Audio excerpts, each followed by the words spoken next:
আব্দুল উজ্জা 20 বছরের যুবক,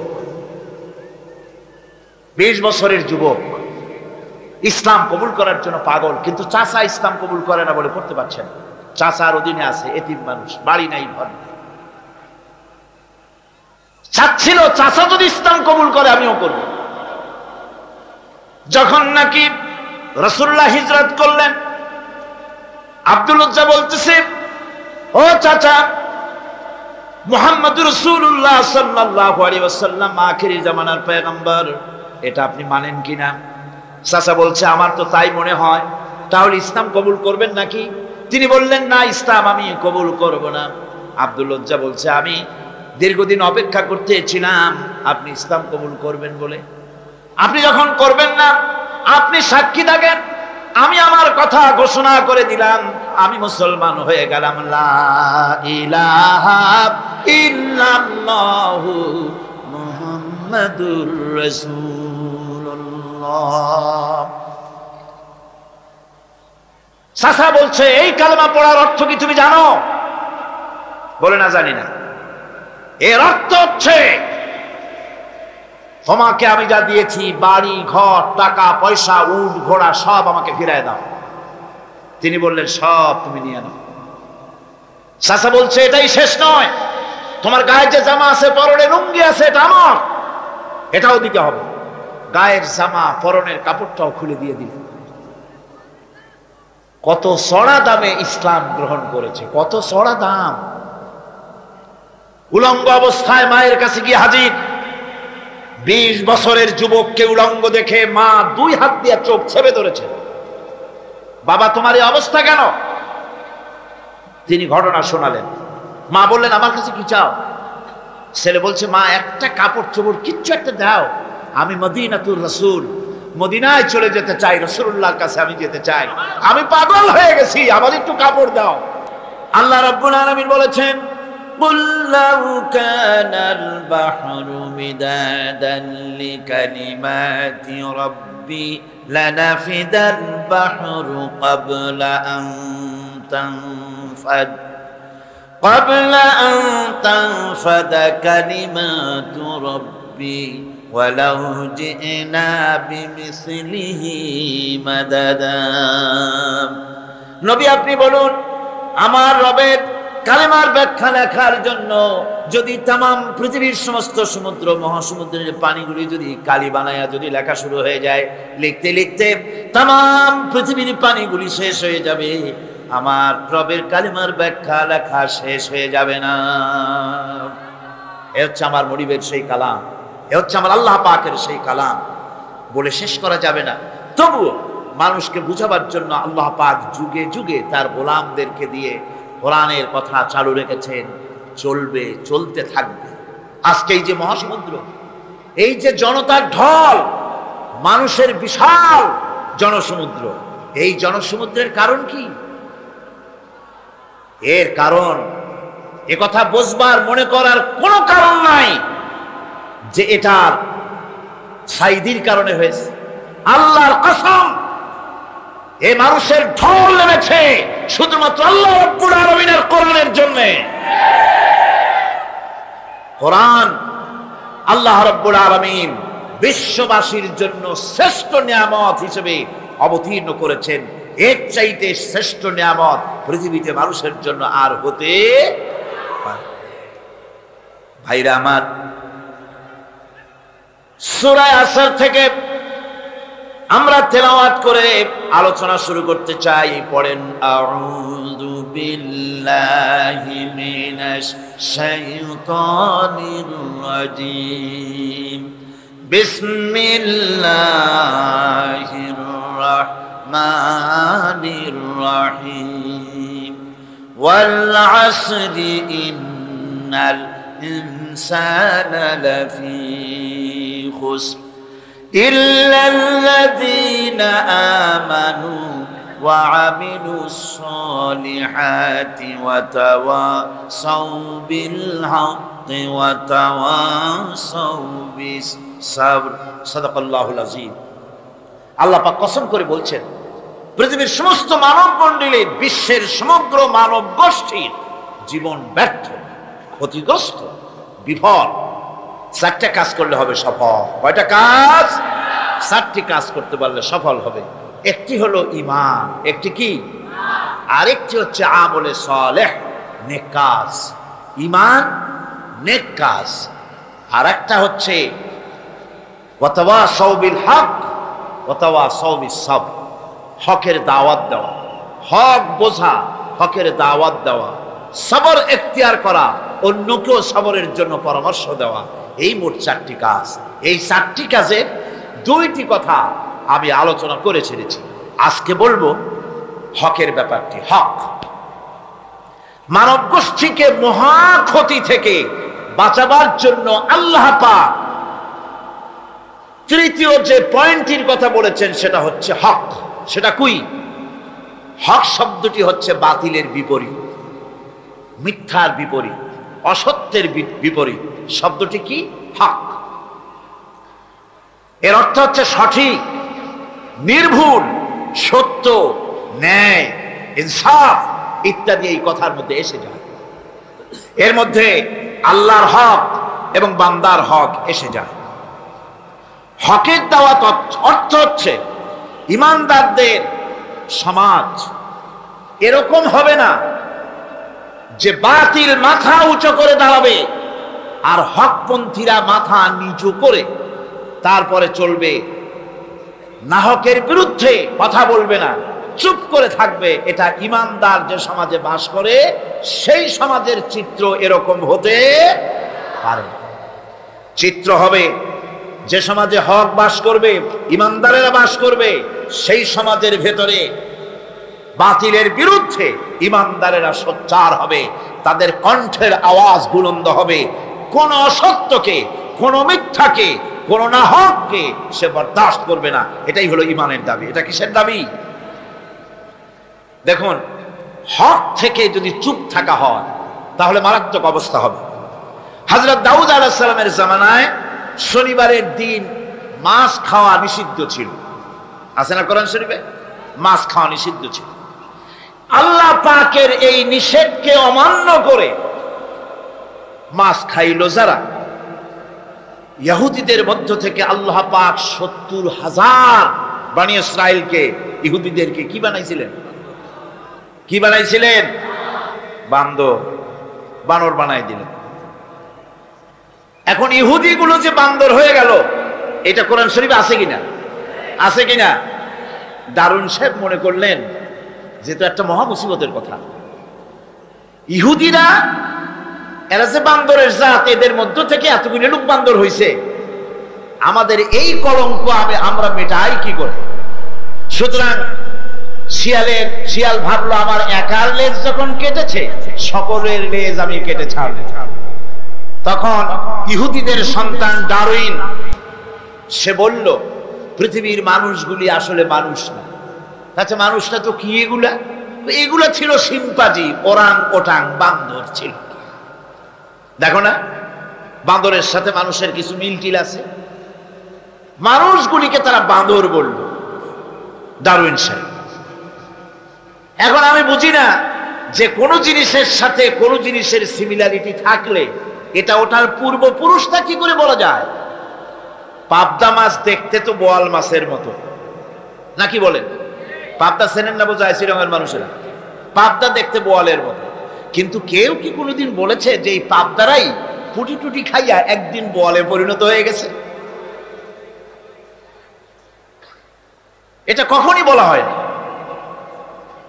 সুতরাং বানরের সাথে মানুষের মিল ডারউইন সাহেব কোথায় খুঁজে পেলেন আমি জানি না। তিনি বললেন কি, এই মানুষগুলি আসলে ছিল বাঁদর, তাদের পাছায় ছিল লেজ। তারা দাঁড়াতো গিয়ে কিসের উপরে থাকতো? ডালে ডালে ঘুরতো।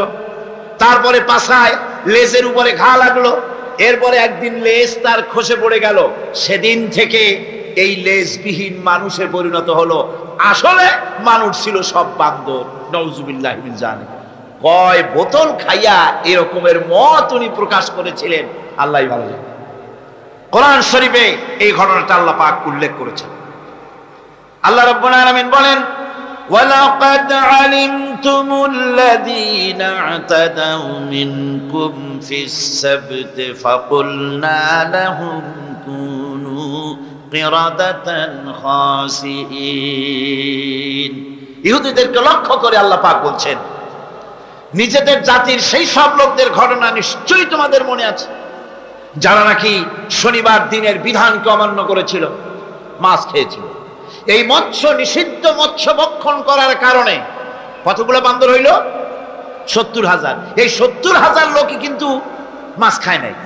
3টা ভাগ হয়ে গিয়েছিল। কয়টা ভাগ হয়েছে? 3টি ভাগ হয়েছে বনি ইসরায়েলের মধ্যে। এক ভাগে মৎস্য খেলো, খুব বুদ্ধি করে খেলো তারা। মানুষ তো বুদ্ধি দারুণ। তারা চিন্তা করলো শনিবারে মাছ যখন খাওয়া নিষেধ, তো শনিবারের দিন মাছ যখন আসবে কেনারায় একটা বেড়া দিয়ে রাখবে, এমন করে শনিবারে এসে ঢুকবে, বাইরে যেতে পারবে না। রবিবার দিন ওইটারে ধরিয়ে ধরিয়ে মজা করে খাবো। নিষিদ্ধ মৎস্য ভক্ষণ করলো, এই হলো এক শ্রেণী। 2 নম্বরে মাছ খায়ও নাই, নিষেধ করে নাই কাউকে। 3 নম্বরে মাছ খায় নাই, বরং আল্লাহর এই নিষিদ্ধ ব্যাপারটি জানাই দিয়েছে, খবরদার আল্লাহ নিষেধ করেছেন মৎস্য খেও না। তাহলে কয়টা ভাগ হলো? 3টি ভাগ। রব্বুল আলামিন ইহুদিদের মধ্য থেকে যারা নিষিদ্ধ মৎস্য, নিষিদ্ধ দিনে মৎস্য যারা ভক্ষণ করলো তাদেরকে, আর যারা মাছ খায় নাই, নিষেধ করে নাই, এই 2 শ্রেণীকে একত্রিত করে সবগুলারে গোষ্ঠী শুদ্ধ রাতারাতি বানর বানাইয়া দিলেন। তার অর্থ কি? এর দ্বারা বোঝা গেল হক কথা বলতে হবে। অন্যায় চুপ করে যদি সহ্য করেন, অন্যায় যে করে আর অন্যায় যে সহে, দুজনই কি? দুজনই সমান পাপী। আপনাকে নিষেধ করতে হবে, অন্যায়ের বিরুদ্ধে আপনাকে কথা বলতে হবে। লূত আলাইহিস সালামের জামানায় যখন জমিনটাকে উল্টে দেওয়ার জন্য অর্ডার হলো, তখন ফেরেশতা বলছিল, আয় আল্লাহ, এই জমিনে তো একটা লোক আছে যে 30 বছর পর্যন্ত তোমার ইবাদত করেছে, সেই লোকটারে তো সরাবার ব্যাপারে তুমি কিছু বললা না। আল্লাহ রাব্বুল আলামিন বললেন, জমিনটা উল্টায়া ওর মাথায় আগে রাখো, ওরে শুদ্ধা জমিনটারে উল্টায় দাও। কারণ গোটা জাতি যখন আমার সঙ্গে নাফরমানি করছে, আমার নবীর সঙ্গে নাফরমানি করতেছে, তখন এরা কথা বলে নাই। এই লোক নিজের ইবাদত নিয়ে ব্যস্ত ছিল, নিজেকে জাহান্নাম থেকে বাঁচাবার চেষ্টা করেছে। গোটা জাতি জাহান্নামে যায়, সেজন্য ভ্রুক্ষেপ করে নাই। হক কথা বলতেই হবে। হক যে বলবে না, হক থেকে যে চুপ থাকবে, সে হচ্ছে শয়তানুন আখরাস, বোবা শয়তান। রাসূলুল্লাহ হাদিসে বলেছেন, হক থেকে যে চুপ থাকে সেটা কি শয়তান? বোবা শয়তান। এখন আপনাকে বিপদ মুসিবত থেকে বাঁচার জন্য হকের দাওয়াত দিতে হবে, তা না হলে আল্লাহ পাক ক্ষমা করবেন না। না হক যখন সমাজে চলতে থাকে, হকের আওয়াজকে, একজনকে হলেও হকের আওয়াজ বুলন্দ করতে হবে। কোরআনে কারিমে রব্বুল আলামিন বলেন, ওয়াত্তাকু ফিতনাতান লা তুসিবান্নাল্লাযীনা যালামু মিনকুম খাসসা। সতর্ক থাকো, বেঁচে থাকো ওই সব বিপদ থেকে, মুসিবত থেকে, যেই বিপদ শুধুমাত্র বিপদের কারণ যারা, ওদের জন্যই নাজিল হবে না, বরং যারা সহ্য করে তাদের উপরও বিপদ আসবে। যারা বিপদের কারণ, গুনাহের কারণ, শুধু ওরাই ধ্বংস হবে না, যারা সহ্য করবে তাদেরকেও আযাবের মধ্যে নিপতিত হতে হবে।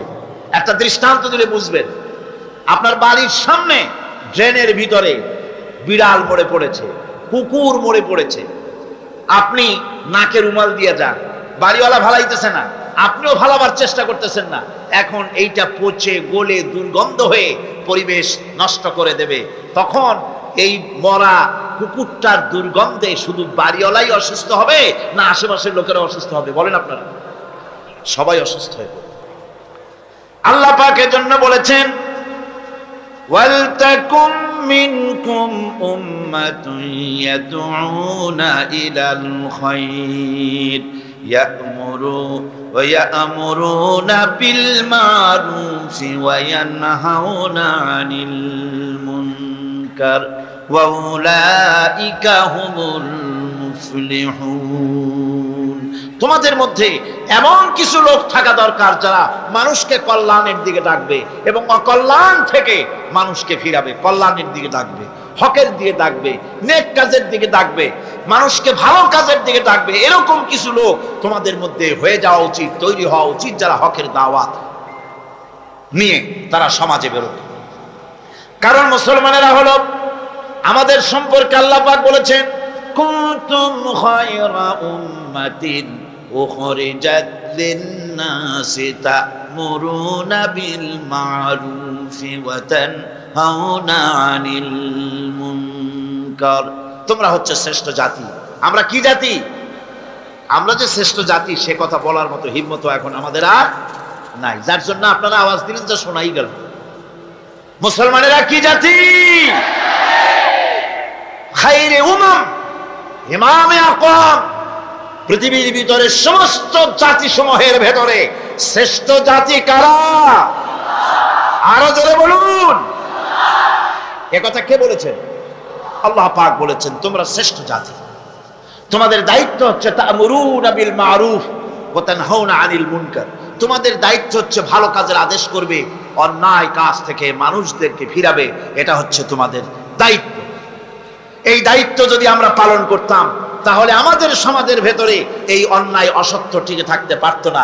আমরা মানুষকে ভালো কাজের আদেশ দেই না। ভালো কাজের আদেশ দিতে হলে ক্ষমতায় থাকতে হয়। আদেশ আর অনুরোধ এ দুটো কি এক জিনিস? আদেশ আর অনুরোধ দুটো কি এক জিনিস? আদেশ দিতে গেলে আদেশের জায়গায় পৌঁছাতে হয়।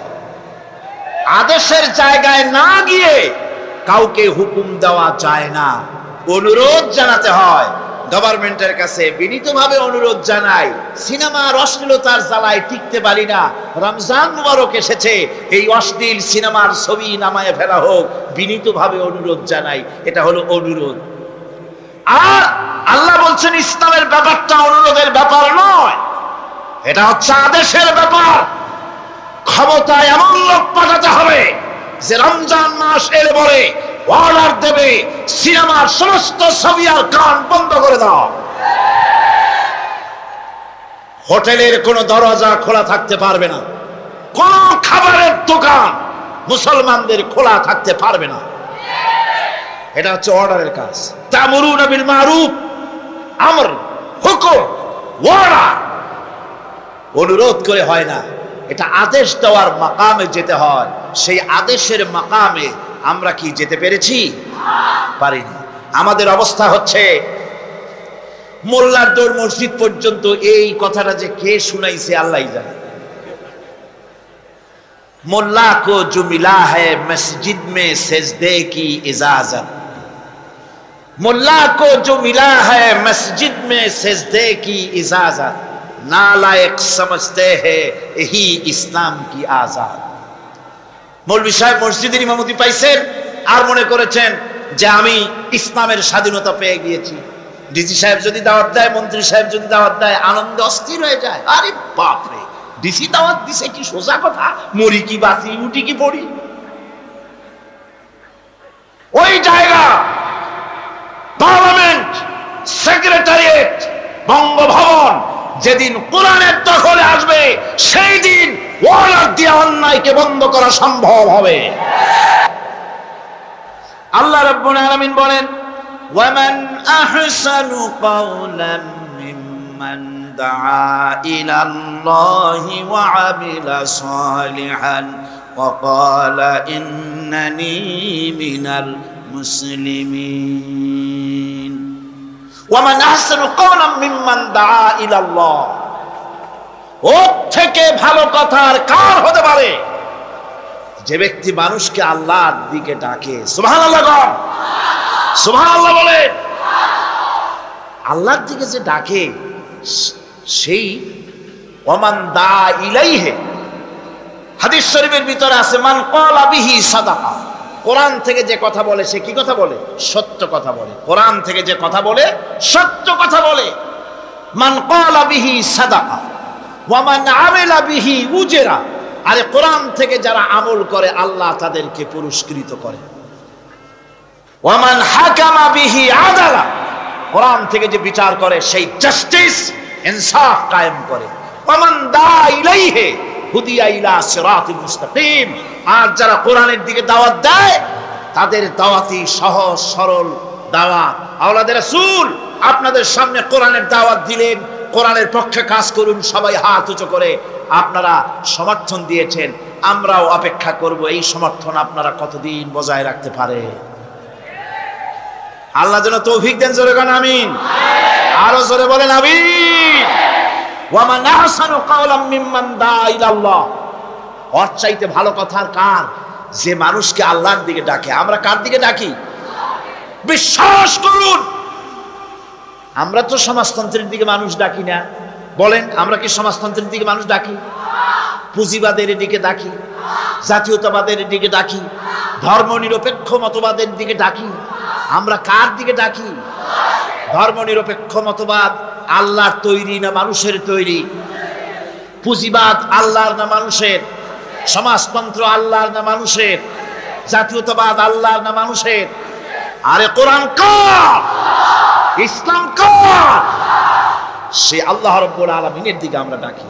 ওর থেকে ভালো কথা আর কার হবে? যে ব্যক্তি মানুষকে ডাকে আল্লাহর দিকে। সুবহান, প্রাণ ভরে কান সুবহানাল্লাহ। আমরা কোন নেতার দিকে মানুষকে ডাকি না, আল্লাহর কসম। আমরা কোন মানুষের পূজা করি না, কোন ব্যক্তির পূজা করি না, কোন নেতার পূজা করি না, কোন নেতার দিকে মানুষকে আকর্ষিত করি না। আমরা মানুষকে ডাকি আল্লাহর দিকে, আর ডাকি বিশ্ব নবী সৈয়দুল মুরসালিন আশরাফুল আম্বিয়া রাহমাতুল লিল আলামিন জনাবে মুহাম্মদুর রাসূলুল্লাহ সাল্লাল্লাহু আলাইহি সাল্লামের দিকে মানুষদেরকে ডাকি। ওয়া মান আহসানু কাওলাম মিম্মান দাআ ইলাল্লাহ, ওর থেকে ভালো কথা আর কার হবে? যে মানুষকে আল্লাহর দিকে ডাকে। ওয়া আমিলা সালিহান, আর এরপরে সে নেক কাজ করে, সৎ কাজ করে। ওয়া ক্বালা ইন্নানি মিনাল মুসলিমিন, আর আমি হচ্ছি মুসলমানদের একজন। আমি মুসলমান তা বলছে না, কিন্তু কি বলছে? আমি মুসলমানদের একজন। এই আয়াত নাজিল হলো কখন? যখন মক্কায় মুসলমানদের উপরে অত্যাচারের স্টিম রোলার চালানো হচ্ছে। মুসলমানদেরকে চিৎ করে শোয়াইয়া আগুনের উপরে চিৎ করে শুইয়েছে। আগুনের আংটা আগুনের উপরে চিৎ করে শুইয়ে দিয়ে বুকের উপরে পাথর চাপা দিয়ে রাখা হয়েছে। হযরতে খুবাইব রাদিয়াল্লাহু তাআলা আনহুকে খালি গায়ে দেখে একদিন হযরত ওমর বলেছিলেন, খুবাইব, তোমার পিঠের এমন অবস্থা কেন? কোমরটা এরকম চিকুন, পিঠের ভিতরে এত বড় বড় গর্ত কেন? তিনি বললেন, ওমর ভাই, তোমার কি মনে নাই ইসলাম কবুল করার অপরাধে কাফির বেঈমানেরা আমাকে মারধর করেছে, না খাওয়ায় রেখেছে। তারপরেও যখন ইসলাম আমাকে দিয়ে ছাড়াতে পারলো না, তখন আগুন জ্বালালো, আংটা আগুন বিছায় দিয়া আমাকে চিৎ করে শুইয়া দিয়া আমার বুকের উপরে পাথর চাপা দিয়া রাখলো। আগুন পুড়ে পুড়ে গোশতের মধ্যে ঢুকলো, গায়ের রক্ত আর চর্বি গলে গলে আগুনগুলো নিভে গেল। সেই যে পিঠের ভিতরে গর্ত হয়েছে, আজও পর্যন্ত পিঠের গর্ত মুছে যায় নাই। আল্লাহ পাক বলছেন, ওয়াকালা ইন্নানি মিনাল মুসলিমিন। ওই সাহাবীরা যখন নিজেকে মুসলমান বলে পরিচয় দেওয়ার অর্থই হলো সিংহ, ব্যাঘ্র, হিংস্র প্রাণীর সামনে নিজেকে সুপর্দ করে দেওয়া, সেই পজিশনে, ওই প্রেক্ষাপটে মুসলমানরা বলতেছে, ইন্নানি মিনাল মুসলিমিন। যে মুসলমান গুলারে তোমরা পিটাও, আমি ওদের একজন মুসলমান। কত বড় সাহসের কথা! যাদেরকে মারতেছো, পিটাইতেছো, আগুনের উপরে রাখতেছো, আমি তাদেরই একজন মুসলমান। সুবহানাল্লাহ। এইরকম মার খেয়ে অস্থির হয়ে তারপরে হযরত খাব্বাব বিন আল-আরিত রাদিয়াল্লাহু তাআলা আনহু রাসূল করিম সাল্লাল্লাহু আলাইহি ওয়াসাল্লামের খেদমতে হাজির হয়ে বলেছিলেন, শাকাউনা ইলা রাসূলিল্লাহ সাল্লাল্লাহু আলাইহি ওয়াসাল্লাম ওয়া হুয়া মুতাওয়াসসাদুন বুরদাতুন লাহু ফি যিল্লিল কাবা। তিনি কাবা শরীফের ছায়া আরাম ফরমাচ্ছিলেন। হযরত খাব্বাব বিন আল-আরিত সেখানে গিয়ে বললেন, আলা তাস্তানসিরু লানা, আলা তাদউ লানা ইয়া রাসূলুল্লাহ, হে রাসূল, আপনি কি আমাদের জন্য দোয়া করবেন না? আমরা তো শেষ হয়ে গেলাম।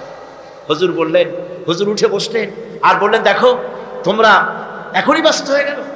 এখনই ব্যস্ত হলে তোমাদের আগে যারা দিন প্রতিষ্ঠিত করতে এখানে এসেছিল তাদেরকে কাফের কাফেররা তাদেরকে ধরতো, তাদের জন্য গর্ত খনন করত, তারপরে তার মধ্যে কোমর পর্যন্ত ডাবাই দিত। সুম্মা ইউতা বিল মানশাব ফায়ুদাউ আলা রাসিহি ফায়ুজালু নিসফাইন, এরপরে করাত মাথার উপরে রেখে জীবিত মানুষটাকে করাত দিয়ে চিরে দুই টুকরা করে ফেলে দিত।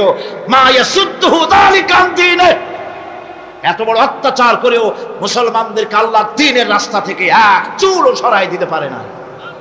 ওয়াল্লাহি লা ইউতাম্মান্নাল্লাহু হাযাল আমর, আল্লাহর নামে কসম করে বলছি, এমন এক সময় আসবে যখন মানুষেরা যাতায়াত করবে, সুন্দরী রমণীরা যাবে, সওদাগরেরা যাবে, টাকা নিয়ে পয়সা নিয়ে চলাফেরা করবে।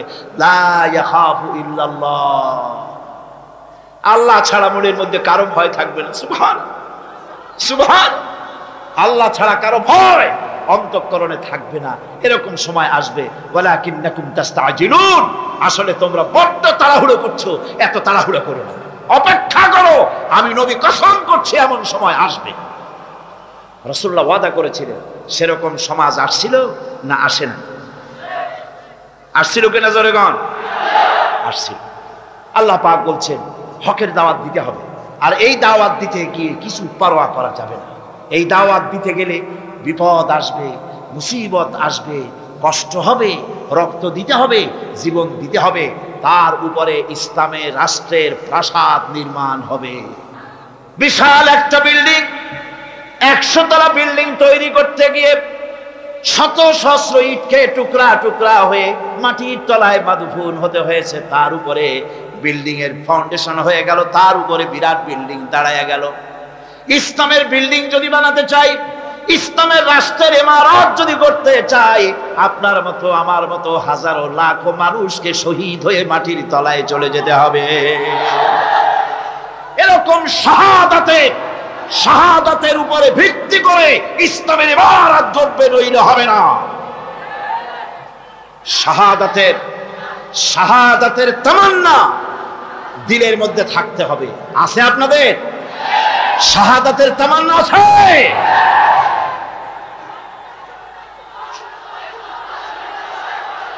বুখারী শরীফে এসেছে, মক্কা শরীফে আব্দুল উজ্জা 20 বছরের যুবক,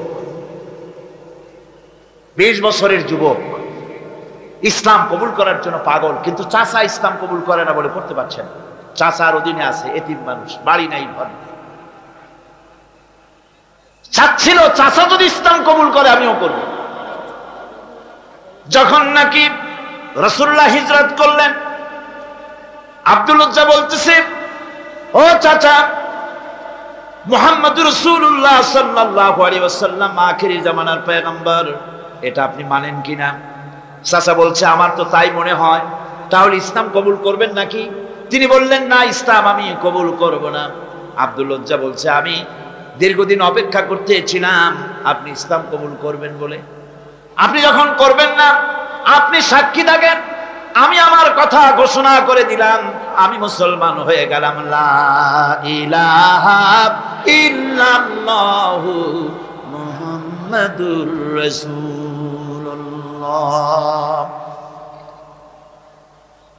চাচা বলছে, এই কালেমা পড়ার অর্থ কি তুমি জানো? বলে, না, জানি না। এর অর্থ হচ্ছে, তোমাকে আমি যা দিয়েছি, বাড়ি ঘর, টাকা পয়সা, উট ঘোড়া, সব আমাকে ফিরায় দাও। তিনি বললেন, সব তুমি নিয়ে নাও।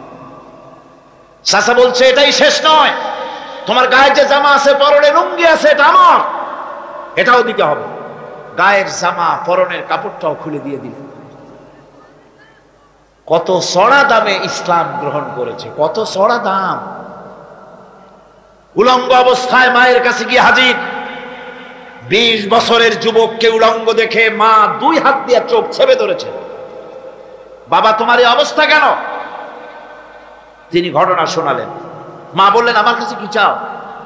ছেলে বলছে, মা, একটা কাপড় চোপড় কিচ্ছু একটা দাও, আমি মদিনাতুর রাসূল, মদিনায় চলে যেতে চাই, রাসূলুল্লাহর কাছে আমি যেতে চাই, আমি পাগল হয়ে গেছি, আমার একটু কাপড় দাও। একটা সেরা কম্বল দেওয়া হলো। এই কম্বলটা দিয়ে তিনি পরলেন ঠিকই, কিন্তু হাঁটু ঢাকলো না। এই অবস্থায় বহু কষ্ট করে মদিনা মুনাওয়ারায় পৌঁছে গেল। রাসূলুল্লাহর সঙ্গে দেখা হলো। হুজুর দেখলেন উদ্ভ্রান্ত যুবক, মাথার চুলগুলো এলোমেলো, চেহারায় ক্ষুধার্তের ছাপ। জিজ্ঞেস করলেন, তুমি কে? তিনি বললেন, আমি আব্দুল উজ্জা, আমি মুসলমান হয়েছি। তোমার এই অবস্থা কেন? তিনি ঘটনা শুনালেন যে আমার লুঙ্গিটাও আনতে পারি নাই মায়ের কাছ থেকে, মাও আমার গরিব, তার কাছ থেকে কোন ক্রমে এই ছেঁড়া কাপড়টা নিয়ে এসেছে। হুজুর বললেন, তোমার নাম আব্দুল উজ্জা নয়, তোমার নাম আব্দুল্লাহ, আব্দুল্লাহ জুলবাজাদাইন। তিনি কাপড়ের ব্যবস্থা করলেন, আসহাবে সুফফার কাছে তার দায়িত্ব দিয়ে দিলেন, আর বললেন, একে কোরআন শরীফ শিখাও। আসহাবে সুফফার ভিতরে থেকে তিনি কোরআন শিখতে লাগলেন। কোরআন শরীফ চিল্লায় চিল্লায় তিনি পড়তেন। সাহাবায়ে কিরাম অভিযোগ করলেন, হে আল্লাহর রাসূল, আব্দুল্লাহ চিৎকারে আমাদের ঘুম নষ্ট হয়ে যায়, নামাজেও ডিস্টার্ব হয়, সে যখন এত চিৎকার দিয়ে তেলাওয়াত করে। নবীজি বললেন, সাহাবীরা, আব্দুল উজ্জার কোনো ব্যাপারে বিরক্ত হয়েও না, তাকে বেশি করে চিল্লাইতে দাও, জোর করে তেলাওয়াত করতে দাও, কারণ তার ঈমান আনার পেছনে বড় দাম দিতে হয়েছে, বড় কষ্ট করে ঈমান এনেছে, পরনের লুঙ্গিটা পর্যন্ত আনতে পারে নাই, তাকে প্রাণ ভরে তেলাওয়াত করতে দাও। ইত্তাবসারে তাবুকের যুদ্ধের দামামা বেজে উঠলো। আল্লাহর নবী চান্দা চাইলেন, যার কাছে যা আছে হাজির করো। মেয়ে লোকেরা গলার হাত দিল, নাকের ফুল দিল, কানের দুল দিল, টাকা পয়সা দিল, সোনাদানা দিল। স্তূপ হয়ে গিয়েছে হুজুরের সামনে। আল্লাহর নবী প্রশ্ন করলেন, সকলে তো দিলে, কিন্তু আমার আবু বকর কোথায়? হযরত আবু বকর রাদিয়াল্লাহু তাআলা আনহু একটা পিড়ারের আড়াল থেকে বেরোলেন, হাতে ছোট্ট একটা থলি হুজুরের হাতে উঠাই দিলেন। থলির মুখটা খুলে যখন ঢালা হলো, দেখা গেল তা থেকে কিছু কয়েকটা দিরহাম আর কিছু গম তা দিয়া পড়লো। হুজুর হযরত আবু বকরের দিকে তাকালেন, তাকিয়ে দেখেন হযরত আবু বকরের চোখের পানি দাঁড়িয়ে ভিজে ভিজে পড়তেছে। নবীজি বললেন, ও আমার সাহাবীরা, আজকে তোমরা সবাই মিলে যা দান করেছো, এ সকল দানের তুলনায় আবু বকরের দান আল্লাহর দরবারে বেশি মর্যাদা হয়ে গেছে। সকলের মধ্যে প্রশ্ন জাগলো। এই প্রশ্ন নিরসন করার জন্য নবীজি প্রশ্ন করলেন, তুমি কত দিছো, কত রাখছো? প্রত্যেক সাহাবী বললেন, আমি এত দিয়েছি, বাড়ি এত আছে, অর্ধেক দিছি, অর্ধেক আছে, 12 আনা দিছি, 4 আনা আছে। হযরত আবু বকর রাদিয়াল্লাহু তাআলা আনহুকে প্রশ্ন করা হলো, তুমি কি দিয়েছো, বাড়ি কত রেখে এসেছো? হযরত সিদ্দিক আকবর রাদিয়াল্লাহু তাআলা আনহু বলছেন, ইয়া রাসূলুল্লাহ, আল্লাহ পাকের কসম করে বলছি, আমি আবু বকরের ঘরে জাগতিক সম্পদ বলতে যা বুঝায় আল্লাহর নবীর কদম মোবারকে উৎসর্গ করে দিয়েছি। আমার ঘরে আল্লাহ তার রাসূল ছাড়া কোনো জিনিস আর বাকি নাই।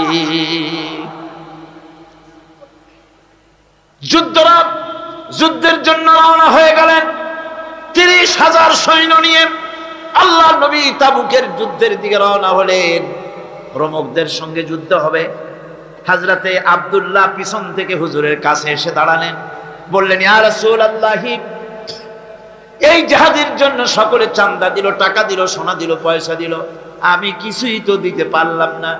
আমি আপনার কাছে দোয়া চাই, আপনি দোয়া করেন, এই তাবুকের প্রান্তরে গিয়ে আমি যেন আমার জীবনটা দিয়া যেন আমি এই চান্দা দিতে পারি, এই জিহাদের জন্য যেন আমার শাহাদাত আল্লাহ রাব্বুল আলামিন মঞ্জুর করে নেন।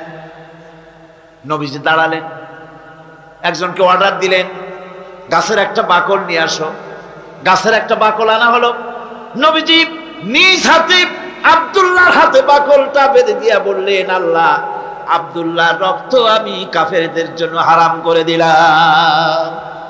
হযরত আব্দুল্লাহ চিৎকার করে কেঁদে উঠলেন, ইয়া রাসূলুল্লাহ, আমি চাইলাম শাহাদাতের জীবন, আর আপনি আমার রক্ত কাফেরের জন্য হারাম করতে চাইলেন আল্লাহর কাছে। আমার মনের আশা তো পূরণ হলো না। নবীজি বললেন, আব্দুল্লাহ, এখন যদি তোমার মউত হয়, জ্বরেও যদি তুমি ঘরে বসে মরো, আল্লাহ রাব্বুল আলামিন তোমার শাহাদাতের দরজা নসিব করে দিবেন। তাবুকের প্রান্তরে গিয়ে বেশ কয়েকদিন পর রাসূল করিম সাল্লাল্লাহু আলাইহি ওয়াসাল্লামের কাছে খবর এলো, হে রাসূল, আব্দুল্লাহ কয়েকদিন জ্বরে ভুগে ইন্তেকাল করেছে। হুজুর বললেন, আব্দুল্লাহর গোসল দিয়ে কাফনের কাপড় পরায় নিয়ে আসো। আনা হলো, জানাজা পড়া হলো রাতের বেলায়, আলো নাই, অন্ধকার রাত, কবর খনন করা হলো। কবরের কাছে একটা টিম করে আলো জ্বালায় ধরেছে, দুইজনে লাশ উঁচু করে নিয়ে আসছে। আর কবরের ভিতরে একজন দাঁড়ানো লাশ ধরার জন্য। যিনি কবরের ভিতরে দাঁড়ানো, তিনি বলতেছেন, লাশ যে দুইজনে তোমরা আনতেছো, খবরদার তোমার ভাইয়ের সাথে যেন বেয়াদবি না হয়। কবরের কাছে এসে যখন লাশ দিয়ে দেওয়া হলো, কবরের ভিতরে দাঁড়ায়া লাশ যিনি ধরলেন তিনি আর কেউ নন, তিনি বিশ্বনবী মুহাম্মদুর রাসূলুল্লাহ সাল্লাল্লাহু আলাইহি ওয়াসাল্লাম। আল্লাহ যে বহন করে এসেছেন তার একজন হযরত আবু বকর, একজন হযরত ওমর রাদিয়াল্লাহু তাআলা আনহুমা লাশ বহন করে এসেছেন। কবরের পাশে হযরত বেলাল আলো উঁচু করে ধরেছেন। রাসূলুল্লাহ নিজ হাতে কবরের মধ্যে আব্দুল্লাহকে শোয়াই দিলেন। কবর থেকে উঠে এসে কবরের উপরে মাটি দিয়ে নবীজি আল্লাহ রাব্বুল আলামিনের দরবারে কবরের দুদিকে হাত বিস্তার করে নবীজি বললেন, আল্লাহ, আজকের এই সন্ধ্যা পর্যন্ত আমি আব্দুল্লাহর প্রতি রাজি ছিলাম, তুমিও আব্দুল্লাহর প্রতি খুশি হয়ে যাও। আমি রাজি ছিলাম এর উপরে, তুমিও খুশি হয়ে যাও। হযরত ইবনে মাসউদ রাদিয়াল্লাহু তাআলা আনহুমা চিৎকার মেরে কেঁদে বলছিলেন, আয় আল্লাহ, কতই না ভালো হতো আব্দুল্লাহর লাশটা না হইয়া আজকে যদি আমার লাশটা হতো, তাহলে আমার ভাগ্যটা কতটা খুলে যেত। দ্বীনের জন্য, ইসলামকে টিকে রাখার জন্য হকের ময়দানে আসতে হবে, হকের কথা বলতে হবে, ইসলামের পতাকা উঁচু করে ধরতে হবে। ভয় করা যাবে না। ভয় করা যাবে? একটু জোরে সরে জিকির করেন, সুবহানাল্লাহ, আলহামদুলিল্লাহ, লা ইলাহা, আরো জোরে, সুবহানাল্লাহ।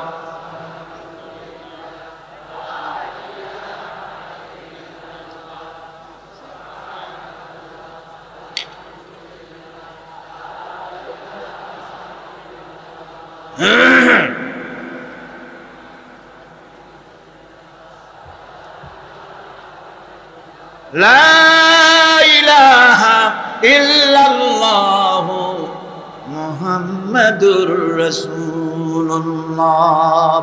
বন্ধুগণ, কোরআন শরীফের এই তাফসীরের মাহফিলে আমরা সব সময় হক কথা বলি, ঠিক কিনা?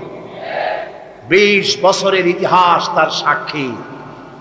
দেশি বিদেশি আন্তর্জাতিক দুনিয়া মুসলিম নির্যাতনের, মানবতা নির্যাতনের বিরুদ্ধে আমরা কোরআনের মাহফিল থেকে কথা বলে থাকি, ঠিক কিনা? রাখাল ধান কাটছে, সন্ধ্যার পর এই ধানগুলি বান্ডে নেবে কি দিয়া দড়ি নেই, খুঁজতে খুঁজতে দেখে লম্বা একটা দড়ি। ওইটা যে সাপ সে তো বোঝে না, সে ওইটারে ধরিয়া এরপরে ধানের আটি বাঁধতেছে। সাপে তো খুব মহারা, সাপ তোর যেই সেই সাপ না, মারাত্মক সাপ। সাপ বলতেছে, আরে বাবা, তুই আমারে দড়ি মনে করলি, আমি তোর কেমন দড়ি, মুরিদ না হইলে টার পাওয়া দিতাম।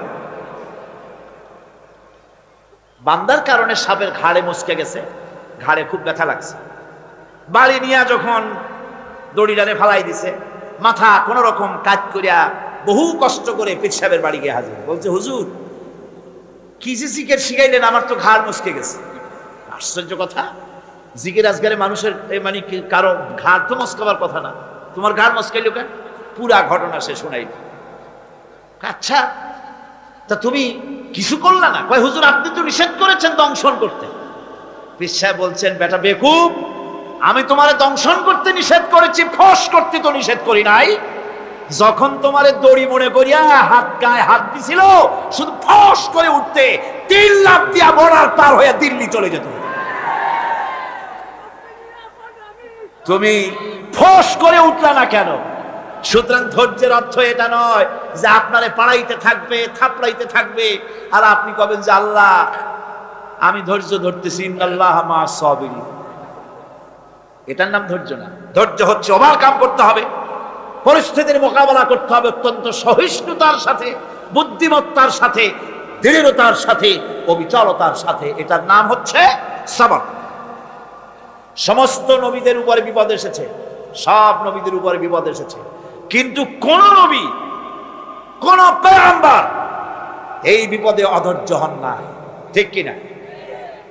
হযরত আইয়ুব আলাইহিস সালামের উপরে বিপদ আসলো, 1 বছর 2 বছর নয়, 18টি বছর পর্যন্ত রোগাক্রান্ত হয়ে পড়লেন। শরীরে ব্যাধি হলো, গোশতগুলির মধ্যে কীড়া হয়ে গেল, পোকা হয়ে গেল। তিনি ধৈর্য ধারণ করলেন। বিবি বাল বাচ্চা দূরে চলে গেল। জঙ্গলের ভিতরে যখন তার জিহ্বার ভিতরে পোকা হওয়া শুরু করে দিল, হযরতে আইয়ুব আলাইহিস সালাম তখন আল্লাহ রাব্বুল আলামিনের দরবারে দোয়া করলেন, রব্বুল আলামিন, এখন তো আমার জিহ্বায় পোকা ধরা শুরু হয়ে গেছে, আমার জিহ্বায় যদি পোকা হয় তোমার মতো আল্লাহর নামের জিকির কি দিয়া করব? আল্লাহ রাব্বুল আলামিন হযরত আইয়ুব আলাইহিস সালামকে ক্ষমা করে দিলেন, মাফ করে দিলেন, রোগ শেফা করে দিলেন। অধৈর্য তিনি হন নাই, ধৈর্য ধারণ করেছিলেন। হযরতে ইউসুফ আলাইহিস সালাম, হযরতে ইয়াকুব আলাইহিস সালামের চোখের থেকে তাকে সরায় দেওয়া হলো। এত বড় বিরাট বিপদ, সেই বিপদেও তিনি ধৈর্য ধারণ করেছেন। ধৈর্য ধারণ করার কারণে আল্লাহ রাব্বুল আলামিন এমন নিয়ামত তারে দান করলেন। আল্লাহ পাক হযরত ইউসুফ আলাইহিস সালামকে বাঁচায় রাখলেন। শুধু বাঁচান নাই, প্রেসিডেন্ট বানায় দিলেন। আর তার জামা নিয়ে যখন আসতেছিলেন, কোথায় মিশর, কোথায় কেনান, হযরতে ইয়াকুব আলাইহিস সালাম বলেছেন, আমি যেন আমার নাকের ভিতরে ইউসুফের ঘ্রাণ পেতেছি। হযরতে ইউসুফ আলাইহিস সালাম তিনিও কি বিরাট ধৈর্যের পরিচয় দিলেন, কোরআন সাক্ষী। সামনে তার সেই 11 ভাই যারা তাকে ফেলে দিয়েছিল গর্তের ভিতরে। হযরতে ইউসুফ আলাইহিস সালাম ইচ্ছে করলে তো 11 জনকে মারিয়ে ফেলাই দিতে পারতেন, ঠিক কিনা? কিন্তু তা তিনি করেন নাই। 11 ভাইকে তিনি চিনেছেন, সাহায্য করেছেন। আর ওই 11 ভাই সম্পর্কে হযরত ইউসুফ আলাইহিস সালাম বললেন, লা তাসরিবা আলাইকুমুল ইয়াউম, তোমাদের বিরুদ্ধে আমার আজকে কোনো বিদ্বেষ নাই, আমি তোমাদেরকে মাফ করে দিলাম। সুবহানাল্লাহ, সুবহানাল্লাহ। রাসূল করিম সাল্লাল্লাহু আলাইহি ওয়াসাল্লাম এই ধৈর্যের পরিচয় দিয়েছেন। কত মার তাকে দিয়েছে তায়েফের ময়দান। যারা তায়েফে গেছেন তারা দেখেছেন, সরু রাস্তা, 2 দিকে পাহাড়, এই 2 দিক থেকে যুবকেরা পাথর নিক্ষেপ করছে, আর তিনি পড়ে যাচ্ছেন। আবার কাফেরেরা জবরদস্তি করে হাঁটাচ্ছে, আবার পাথর মারতেছে, আবার বেহুশ হচ্ছেন। 3 বার বেহুশ হয়ে পড়েছিল। ফেরেশতা বলেছে, হে আল্লাহর নবী, আমাদেরকে অনুমতি দেন, আমাদেরকে হুকুম করে দেন, আমরা এই পাহাড়গুলি দিয়া চাপা দিয়া কাফেরগুলিকে শেষ করে দেই। নবীজি তখন বলেছেন, আমি যদি তোমাদেরকে হুকুম করি আর আমার হুকুম মতো যদি এই সমস্ত কাফেরদেরকে পাহাড় চাপা দিয়া সব যদি মেরে ফেলে দাও, তাহলে একটা কাফের যদি না বাঁচে, কার কানে পৌঁছাবো? লা ইলাহা ইল্লাল্লাহু মুহাম্মাদুর রাসূলুল্লাহ। নবীজি গায়ের রক্ত মুছে 2খানা হাত আল্লাহর দরবারে তুললেন আর দোয়া করলেন, আয় আল্লাহ রব্বুল আলামিন, এই কাফির বেঈমানের আমারে চেনে নাই, বোঝে নাই, আমি যে তোমার নবী, ওরা তা বুঝতে পারে নাই, না জেনে না বুঝে আমার উপরে যে অত্যাচার করলো, আয় আল্লাহ তুমি যেন রাগ করে এই কাফিরদের পরে তুমি যেন গজব নাজিল করো না। ধৈর্যের চূড়ান্ত নমুনা দেখিয়েছেন বিশ্বনবী মুহাম্মদ রাসূলুল্লাহ সাল্লাল্লাহু আলাইহি ওয়াসাল্লাম। উহুদের, বুখারী শরীফের কিতাবুল মাগাজির মধ্যে আছে, উহুদে চতুর্দিক থেকে রাসূল করিম সাল্লাল্লাহু আলাইহি ওয়াসাল্লামকে ঘেরাও করা হয়েছে। হুজুরকে পাহারা দিতে দাঁড়িয়েছেন সাহাবায়ে কেরাম, বুক দিয়ে রাসূলের দিকে ফেরা, পিঠ পিছনে ফেরানো আছে। কাফেরেরা তীর নিক্ষেপ করছে, এই তীরগুলি এসে হুজুরের সাহাবীদের পিঠের মধ্যে ঢুকছে। হাদিস শরীফের ভিতরে এসেছে, রাসূলকে হেফাজত করার জন্য যত তীর মারা হলো, সাহাবীরা তীরগুলি পিঠে ধারণ করলেন। একা হযরত তালহার পিঠে 80টা তীর প্রবেশ করেছিল। রাসূলুল্লাহর দান্দার মোবারক শহীদ হয়ে গেল, হুজুর পড়ে গেলেন, হযরতে ফাতেমা রাদিয়াল্লাহু তাআলা আনহা ছুটে এসে হুজুরের রক্ত বন্ধ করার জন্য চেষ্টা চালাতে লাগলেন, রক্ত বন্ধ হয় না। হযরতে আবু উবাইদা রাদিয়াল্লাহু তাআলা আনহু হুজুরের মস্তকের ভিতর থেকে লোহার কড়া দাঁত দিয়া কামড়াইয়া বহু কষ্ট করে উঠালেন। কপাল দিয়া রক্ত পড়ে, মুখ দিয়া রক্ত পড়ে, দুই হাত দিয়া রাসূল চেহারা বুঝে এনে হাতে দেখেন রক্ত। আল্লাহর নবী বলেন, এই জাতির কল্যাণ কি করে হবে যেই জাতি তার নবীর চেহারা রক্ত দিয়া লাল বানাইয়া দিল। মদিনায় সারা পড়ে গেল, নবী নাই, নবী শহীদ হয়ে গিয়েছেন। চতুর্দিক থেকে লোকেরা দৌড় আরম্ভ করলো, একজন মেয়ে লোক দৌড়ায়। সাহাবীরা জিজ্ঞাসা করেন, কোথায় যাও? মেয়ে লোকটি বলতেছেন, উহুদের দিকে যাই। বলে যাই কোনো লাভ নাই, উহুদে যে যেতেছ যে কোনো লাভ নাই, যেহেতু তোমার যে দুটি ছেলে ছিল ছেলে দুটি শহীদ হয়ে গিয়েছে। মেয়ে লোকটি বলছে, কে শহীদ হয়েছে শুনতে চাই না, আল্লাহর নবী কেমন আছেন সেটা জানাও। মেয়ে লোকটি বহু কষ্ট করে উহুদের ময়দানে আল্লাহর নবীর খেদমতে হাজির হয়ে নবীজিকে জীবিত অবস্থায় দেখে তিনি বলছিলেন, হে রাসূল, আমার দুইটা কলিজার টুকরা সন্তান দুনিয়া থেকে বিদায় হয়ে গেছে, আমার মনে কোনো কষ্ট লাগে নাই, হুজুর আপনি বেঁচে আছেন, এটাই উম্মতের বড় সান্ত্বনা।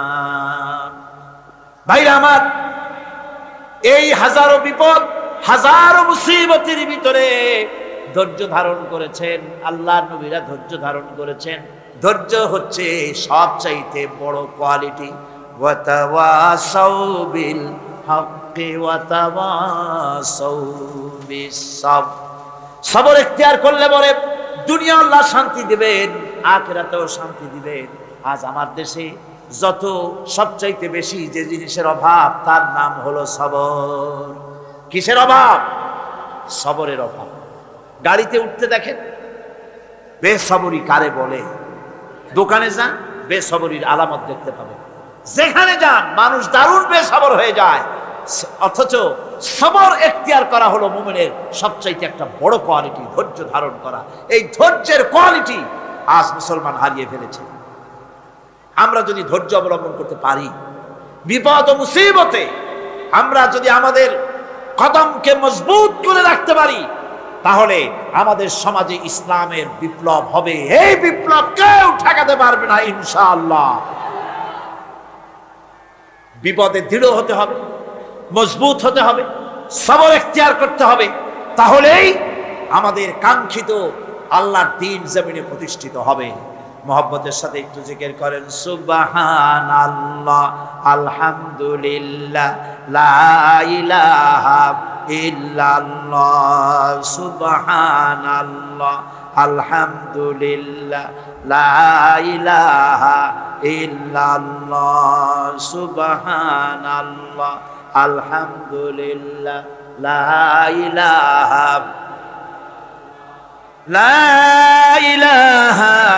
ইল্লাল্লাহ, মুহাম্মাদুর রাসূলুল্লাহ। আল্লাহর জান্নাতে যাওয়ার জন্য এই সবর আমাদেরকে ইখতিয়ার করতে হবে। আমরা কি আল্লাহর জান্নাতে যেতে চাই? আমরা কি জান্নাতে যেতে চাই? অবশ্যই আল্লাহর জান্নাতে আমরা যেতে চাই। এই জান্নাতে যাওয়ার জন্য আল্লাহ রাব্বুল আলামিন কোরআনে কারীমের মধ্যে বলেছেন, আম হাসিবতুম আন তাদখুলুল জান্নাতা ওয়া লাম্মা ইয়া'লামিল্লাহুল্লাযীনা জাহাদু মিনকুম ওয়া ইয়া'লামাস সাবিরিন। তোমরা কি মনে করেছো যে বেহেশতে চলে যাবে, অথচ এখনো দেখা হয় নাই যে তোমাদের মধ্যে কে সবর অবলম্বনকারী, জিহাদের ময়দানে কে জিহাদ করতে এবং সবর এখতিয়ার করতে কে তোমাদের মধ্যে পারদর্শী, অথবা এই পরীক্ষায় কে কামিয়াব হবে, এটা এখনই দেখা হয় নাই। আর এমনি তোমরা জান্নাতে চলে যাবে? জান্নাতে যাওয়া তো সহজ নয়। আল্লাহ পাক পরীক্ষা নেবেন, সেই পরীক্ষায় কামিয়াব হতে হবে। আর আল্লাহ পাক বলেছেন, অবশ্যই সবরের পরীক্ষা নেব। وَلَنَبْلُوَنَّكُمْ حَتَّى نَعْلَمَ الْمُجَاهِدِينَ مِنْكُمْ وَالصَّابِرِينَ وَنَبْلُوَ أَخْبَارَكُمْ। অবশ্যই আমি তোমাদেরকে পরীক্ষা করব, আর এই পরীক্ষার ভিতরে সত্যিকারের মুজাহিদ যারা, তারাই দৃঢ়, যারা নাকি দৃঢ়তা অবলম্বন করবে, সবর ইখতিয়ার করবে, আল্লাহ রব্বুল আলামিন পরীক্ষায় তাদেরকে কামিয়াব করবেন। এই সবর এক মহা সম্পদ, সবর ইখতিয়ার করতে হবে মুসলমানদেরকে। জান্নাতের ভিতরেও আল্লাহ পাক যারা সবর করবে তাদের জন্য বিরাট নিয়ামত আল্লাহ পাক জান্নাতে দান করবেন। জান্নাতে যাওয়ার জন্য সবর একটা মহাগুণ, এই গুণ মুসলমানদের ভিতরে থাকতে হবে। আমার বন্ধুগণ, কোরআনে কারীমের ছোট্ট সূরা ওয়াল আসরের ভিতর থেকে যে কথাগুলি বিগত 4 দিন আর আজকে বলা হলো, জীবন আমাদের ব্যর্থ, জীবন আমাদের ক্ষতিগ্রস্ত। এই জীবন যদি আমরা সবল করতে চাই তাহলে 4টি আমল করা লাগবে, ঈমান আর আমলে সালেহ। আর আমাদের করা লাগবে আমলে সালেহের সাথে হকের দাওয়াত আর সবর ইখতিয়ার করতে হবে। এই সবর যদি করতে পারি, জিহাদের ময়দানে লোক যদি কম হয়, বেশি সংখ্যকের উপরে আল্লাহ পাক আমাদেরকে জয়ী করে দিবেন। ইয়াকুম মিনকুম 20 সাবিরুনা ইয়াগলিবু মিআতাইন। তোমাদের মধ্যে যদি 20 জন লোক যদি তোমাদের মধ্যে সাবের হয়, ধৈর্যশীল হয়, তাহলে 200 লোকের উপরে আমি আল্লাহ রাব্বুল আলামিন তোমাদেরকে জয়যুক্ত করে দেব। জোরে কোন সুবহানাল্লাহ। জিহাদের ময়দানে সবর ইখতিয়ারকারী লোকদেরকে আল্লাহ পাক জয়যুক্ত করবেন বলে ওয়াদা করেছেন। বিপদে ধৈর্যধারীর জন্য আল্লাহ পাকের পক্ষ থেকে সুসংবাদ রয়েছে, ওয়াবাশশিরিস সাবিরিনাল্লাযীনা ইযা আসাবাতুহুম মুসিবা ক্বালু ইন্না লিল্লাহি ওয়া ইন্না ইলাইহি রাজিউন। সুসংবাদ হচ্ছে সেই সব ধৈর্যধারীদের জন্য, সবর ইখতিয়ারকারীদের জন্য, যারা বিপদ আসলে বলে, কি বলে, পড়েন আমার সাথে, ইন্না লিল্লাহি ওয়া ইন্না ইলাইহি রাজিউন। এইটা আমরা পড়ি কখন? কেউ মরে গেলে বলি, আর পড়ি না। সমস্ত বিপদ আসলেই ইন্না লিল্লাহি ওয়া ইন্না ইলাইহি রাজিউন। আমরা তো জানিও না, দোয়া সব মুখস্থ করে মানছে, অনেক মানুষ অনেক দোয়া মুখস্থ করছে, কিন্তু লাগাবে কোন জায়গায় তা জানে না। একজনে শুনছে তার শাশুড়ি মারা গেছে, কয় নাউজুবিল্লাহ। আবার আরেকজনে বলছে, শুনছো বলে কি, বলে তোমার ছেলে তো মেট্রিকে ফার্স্ট হয়েছে, কয় ইন্না লিল্লাহ। দোয়া মুখস্থ করছে, লাগাইবে কোথায় জানে। ইসলাম আমাদের সব শিখাচ্ছে। আশ্চর্য হবেন, বলবেন মাশাআল্লাহ, সুবহানাল্লাহ। খোঁজ খবরই শুনবেন আলহামদুলিল্লাহ। খাইতে মজা লাগতেছে, বলবেন আলহামদুলিল্লাহ, সুবহানাল্লাহ। এসব তো কিছু বলে টলে না, বিসমিল্লাহ করে, আল্লাহর নাম নিতেই চায় না। আল্লাহ পাকের যখন বিপদ আসে, মুসিবত আসে, রব্বুল আলামিন বলেন, বিপদ যখন আসে, মুসিবত যখন আসবে, বান্দা যারা মুমিন তারা পড়ে ইন্না লিল্লাহি ওয়া ইন্না ইলাইহি রাজিউন। নিশ্চয়ই আমরা আল্লাহর জন্য এবং আমাদের সকলকেই আল্লাহর কাছে ফিরে যেতে হবে, এই কথাটা মুমিনদেরকে বলতে হবে। ঘুমের দোয়া আছে, রাসূলুল্লাহ ঘুমাবার সময় দোয়া পড়তেন, নামাজের পরে দোয়া পড়তেন। কত দোয়া যে হুজুর পড়েছেন। ইমাম নববীর একটা কিতাবই আছে, কিতাবুল আজকার, এত বড় কিতাব। সিহাসেত্তা থেকে সমস্ত দোয়াগুলি বেছে বেছে তিনি এই কিতাবের মধ্যে এনেছেন, কিতাবুল আজকার। এই কিতাবুল আজকারের ভিতরে দেখা যায় রাসূলুল্লাহ কত দোয়া করেছেন, সকালে, সন্ধ্যায়, রাতে, শুতে, উঠতে, বসতে, হাসিতে, খুশিতে, বিপদে, মুসিবতে, সব সময় দোয়া করতেন। এই দোয়াগুলি আপনারা মুখস্থ করবেন, এই দোয়াগুলি বই কিনে নেবেন এবং তার থেকে মুখস্থ করবেন, অর্থ সহকারে জানবেন এই দোয়াগুলি কি মূল্যবান দোয়া। আল্লাহর কাছে এই দোয়াগুলি হুজুর করতেন। আমার বন্ধুগণ, সবরকারীদের জন্য আল্লাহ রাব্বুল আলামিন জান্নাতের ভিতরে সুউচ্চ মর্যাদা দান করবেন, তাদের জন্য সুসংবাদ রয়েছে। উলাইকা ইউজজাউনাল গুরফাতা বিমা সাবারু ওয়া ইউলাক্কাউনা ফিহা তাহিয়াতাও ওয়া সালামা। আল্লাহ রাব্বুল আলামিন তিনি বলছেন, এরা হচ্ছে সেই সব লোক যারা নাকি সবর ইখতিয়ার করেছিল দুনিয়ার ময়দানে। তাদেরকে আল্লাহ পাক জান্নাতের ভিতরে সুন্দর সুন্দর জায়গা, সুউচ্চ জায়গা, প্রশংসিত জায়গা তাদেরকে দান করা হবে এবং তাদেরকে শুভ সম্বোধন করা হবে। সেখানে তারা চিরকাল প্রবেশ করে থাকবে। আল্লাহর দয়া তো দারুণ বান্দার উপরে। বান্দা যদি একটু আমল করে, ভালো পথে চলে, গতকাল বলেছি সওয়াব করবেন একটা, আল্লাহ নেকি দেবেন 10টা। নেকির কাজ করবেন, আল্লাহ দিবে কয়টা? 10টা। তিনি তো রহমান, তিনি রাহিম। এত দয়া তার। বান্দা যদি আল্লাহ রাব্বুল আলামিনের দিকে, কোন বান্দা যদি এক বিগত এগোয়, আল্লাহ পাক তার দিকে হেঁটে আসেন।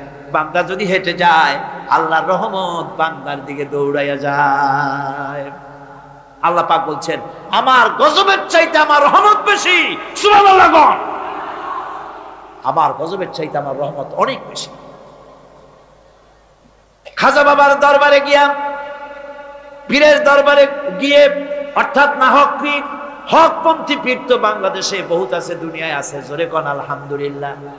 যারা দিনদার, ইমানদার, আলেমে দ্বীন, যারা মানুষকে নিয়ে ব্যবসা করে না, যারা মানুষকে বেদাতের দিকে চালায় না, শিরক এবং বেদাত মুক্ত করে তাওহীদের দিকে যারা চালায়, এরাই হলো হকপন্থী পীর। আর তাদের কারণেই ইসলাম আজও টিকে আছে। বলেন আলহামদুলিল্লাহ। জোরে বলেন আলহামদুলিল্লাহ। সেই জন্য আকীদাকে শুদ্ধ করে নিতে হবে। কেউ কিছুই দিতে পারবে না, দেওয়ার মালিক হলো আল্লাহ রাব্বুল আলামিন। মালিক কে? এমন দেওয়া দিবেন, পড় গিয়া জিস পর নজর बंदा को मौला कर दिया, पड़ गया जिस पर नजर बंदा को मौला कर दिया, आ गया जिस दाम में जोश कतरा को दरिया कर दिया। আল্লাহ রাব্বুল আলামিনের রহমতের নজর যদি কোনো গোলামের প্রতি পড়ে যায়, গোলামটা বাদশাহে পরিণত হয়ে যায়। আল্লাহর রহমতের নজর যদি এক ফোঁটা পানির উপরে পড়ে যায়, পানি ফোঁটা আটলান্টিক মহাসাগরে পরিণত হয়ে যায়। সে আল্লাহ রাব্বুল আলামিনের উপরে ঈমান এনে সৎ কাজ করে হকের দাওয়াত দিয়া সবর ইখতিয়ার করলে পরে আল্লাহ পাক তাদেরকে জান্নাত দান করবেন। জান্নাতের সুউচ্চ মাকাম আল্লাহ পাক দান করে দিবেন। এই 4 দিন ধরে যে কথাগুলি আমি আপনাদের সামনে বললাম, এই কথাগুলির ভিত্তিতে রাসূলুল্লাহ লোক তৈরি করেছিলেন। আবু বকর হলেন, ওমর হলেন, আলী হলেন, ওসমান হলেন, রিদওয়ানুল্লাহ তাআলা আলাইহিম আজমাইন। এই সব সাহাবায়ে কেরাম ঈমানের উপরে, ধৈর্যের উপরে, সবরের উপরে, আমলে সালের উপরে তৈরি হয়ে গেলেন। আর এই লোকগুলো নিয়ে রাসূলুল্লাহ ইসলাম প্রতিষ্ঠা করলেন। মদিনায় আজ আল্লাহর নবী প্রেসিডেন্ট হয়ে গেলেন। সুবহানাল্লাহ। রাসূলুল্লাহ আজকে প্রেসিডেন্ট। সমাজ বিনির্মাণে সূরা আসরের বিরাট অবদান। আল্লাহ বললেন, জীবনের সমস্ত মানুষের জীবন বিফল, ব্যর্থ, ক্ষতিগ্রস্ত। 4টা কাজ করলে জীবন সফল হয়ে যাবে। কয়টা কাজ? মাত্র 4টা কাজ। এই 4টি কাজ যদি বাংলাদেশের জনগণ করে, ঈমান যদি আনে, সৎ কাজ যদি করে, হকের দাওয়াত যদি দেয়, কোনো ভয় পাবে না। মসজিদের মেম্বারে বসে হক কথা বলবে, তাতে চাকরি থাকুক আর চলে যাক। এর নাম ঈমান। এর নাম কি? এর নাম ঈমান। ওই যে ভারতের ইমাম বুখারীর কথা বোধহয় গত বছর বলছিলাম, ইমাম বুখারীর কথা, বাপের বেটা। দেখছেন কথা কি কায়দায় কয়। সুবহানাল্লাহ বিহামদিহি।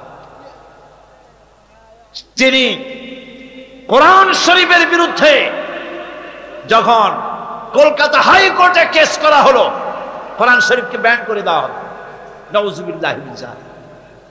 ভারতের বুকে শাহী জুমা মসজিদের ইমাম আব্দুল্লাহ বুখারী তিনি বক্তৃতা করেছেন, খুতবা দিয়েছেন। সেই খুতবার মধ্যে বলেছেন, আমি শুধু দিল্লি জুমা মসজিদের ইমাম নই, আমি ভারতের 20 কোটি মুসলমানের ইমাম। এ ভারতকে আমরা সাজাইছি। ভারতের কুতুব মিনার আমার করা, ভারতের তাজমহল, শীষমহল, দেওয়ানি আম, দেওয়ানি খাস সব মুসলমানদের করা। ভারত, পৃথিবীর মানুষেরা ভারতে যা দেখতে যায় সব কার করা? আমার মুসলমানের করা। ইমাম বুখারী বলেছেন, আমাদের করা সেই দেশের বুকে 20 কোটি মুসলমানের কলিজার সাথে সম্পর্কিত পৃথিবীর 120 কোটি মুসলমানের কলিজার সাথে সম্পর্কিত কোরআন ব্যান করবে। যদি কোনো কোর্টের, এই ভারতবর্ষে, ভারতের, ইন্ডিয়া, কোন কোর্টের কোন বিচারপতি কোরআনকে ব্যান করা হলো এই রায় যদি ঘোষণা করে, তাহলে সেই বিচারপতিকে পাড়াইয়া ধরিয়া আমি আমার বাম হাত দিয়ে তার জিহ্বাটা টেনে ছিঁড়ে ফেলে দেব।